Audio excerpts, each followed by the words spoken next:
हम चिंता क्यों करते हैं? कभी शांत बैठकर सोचा है कि चिंता अचानक क्यों घेर लेती है? ऐसा लगता है जैसे भीतर कुछ टूट रहा है, जैसे मन भारी हो गया हो, जैसे दिमाग थक गया हो।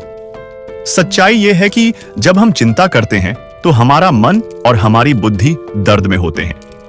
यह दर्द दिखाई नहीं देता, लेकिन भीतर बहुत गहरा होता है। शरीर को चोट लगे तो हम तुरंत देख लेते हैं, खून दिखता है, सूजन दिखती है, दवा लगाते हैं, आराम करते हैं।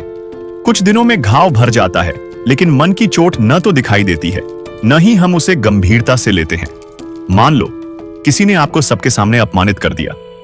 उस क्षण शरीर को कुछ नहीं हुआ, पर भीतर कुछ टूट गया। आत्मसम्मान को ठेस लगी, दिल को चोट लगी।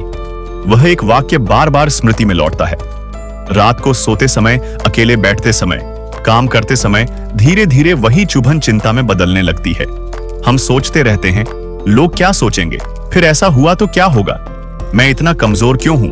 यही सोच मन को और थका देती है। चिंता अचानक नहीं आती, वह छोटी छोटी अनदेखी चोटों का परिणाम होती है। कभी किसी का तिरस्कार, कभी असफलता, कभी तुलना, कभी अपने ही प्रति निराशा। हम आगे बढ़ते रहते हैं, पर भीतर की चोटों को समय नहीं देते। जैसे कोई टूटी हड्डी लेकर दौड़ने लगे, वैसे ही हम घायल मन लेकर जीवन दौड़ते रहते हैं। फिर एक दिन मन जवाब दे देता है और हम कहते हैं, मुझे बहुत चिंता हो रही है। सच तो यह है, चिंता दुश्मन नहीं है, वह एक संकेत है। वह कहती है, रुको, अपने भीतर देखो, कुछ ऐसा है जिसे समझने की आवश्यकता है। इसीलिए चिंता से लड़ो मत, अपने मन से भागो मत, शांत बैठो, अपने आप से पूछो, मुझे किस बात ने चोट पहुंचाई है। उस पीड़ा को स्वीकार करो, उसे समय दो, अपने आप को दोष मत दो।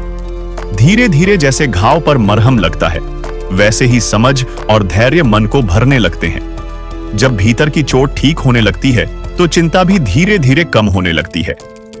याद रखो, सच्ची शांति बाहर नहीं मिलती, वह तब मिलती है जब हम अपने मन की पीड़ा को पहचान लेते हैं, उसे समझ लेते हैं और स्वयं को स्वीकार कर लेते हैं।